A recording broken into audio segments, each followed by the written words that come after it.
ಜನುಮವೇ ಆಹ ದೊರಕಿದೆ ರುಚಿ ಸವಿಯಲು.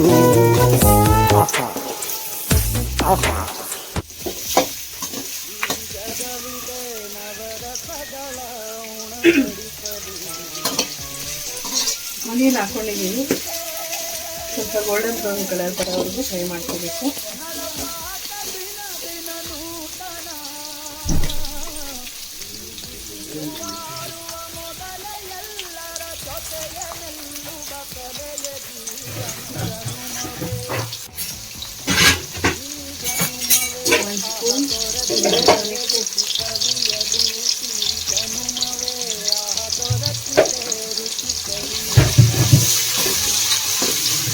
ಫ್ರೈ ಮಾಡ್ಕೋಬೇಕು.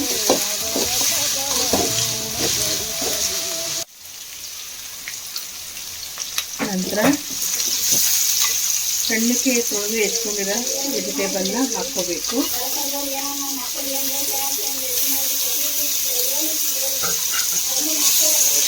ಫ್ರೈ ಮಾಡ್ಕೋಬೇಕು.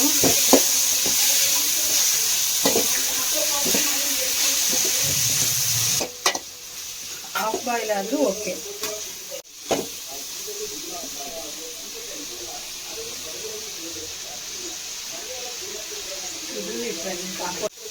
ಒಂದು ಸ್ಪೂನ್ ಸೋಯಾ ಸಾಸ್, ಒಂದು ಸ್ಪೂನ್ ವಿನೆಗರ್, ಚಿಲ್ಲಿ ಸಾಸ್, ಒಂದು ಸ್ಪೂನ್ ಟೊಮೆಟೊ ಸಾಸ್. ಮನೆಯಲ್ಲಿ ಸ್ವಲ್ಪ ಮಸಾಲೆ ಇಷ್ಟಪಡಲ್ಲ, ಮೈಲ್ಡಾಗಿದ್ರೆ ಇಷ್ಟಪಡ್ತಾರೆ. ನಂತರ ಕುಚ್ಚು ಚಟ್ನಿ, ಸಾಲ್ಟ್ ಹಾಕೋಬೇಕು.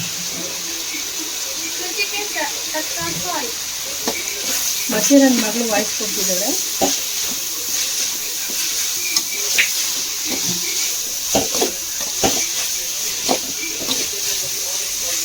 ಎಲ್ಲ ಮಿಕ್ಸ್ ಮಾಡ್ಕೋಬೇಕು.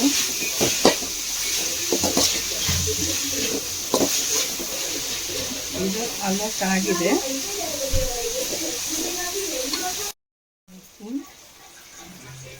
ಫ್ರೈಡ್ ರೈಸ್ ಮಸಾಲ ಆ್ಯಡ್ ಮಾಡ್ಕೊತಾ ಇದ್ದೀವಿ.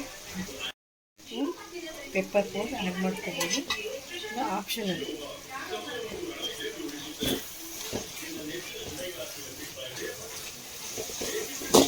ಫ್ರೈಡ್ ರೈಸ್ ರೆಡಿ ಆಗಿದೆ. ರೈಸ್ ರೆಡಿ ಇದೆ, ready to heat. Fried rice ಹೌದಾ? ತುಂಬಾ ಘಮ ಘಮ ಅಂತಿದೆ.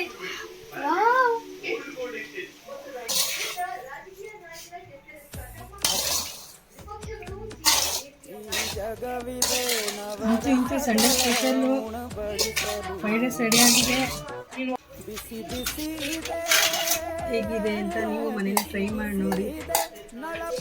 ಸಣ್ಣದಕ್ಕೆ ನಮ್ಮ ಪ್ರಯತ್ನ, ನಿಮ್ಮ ಸಪೋರ್ಟ್ ಇರಲಿ ಹೀಗೆ ನಮ್ಮ ಮಕ್ಕಳಿಗೆ.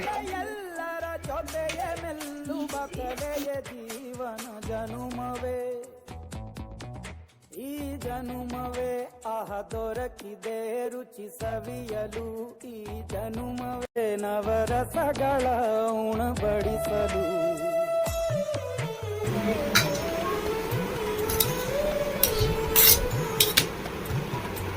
ಗೈಸ್ ತಿಂತಾ ಇದ್ದಾರೆ, ಟೇಸ್ಟ್ ಹೆಂಗಿದೆ ಅಂತ ನೋಡಿ ಹೇಳ್ತಾರೆ.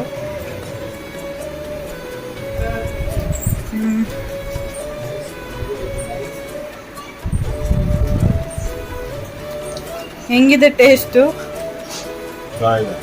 ಚೆನ್ನಾಗಿದೆಯಾ? ಉರಿವ ಅಮ್ಮನ ಮಮತೆಯಿಂದಲೇ ಕಲಿತ ಫಲರಿದು ಜನುಮವೇ ಆಹ ದೊರಕಿದೆ ರುಚಿ ಸವಿಯಲು.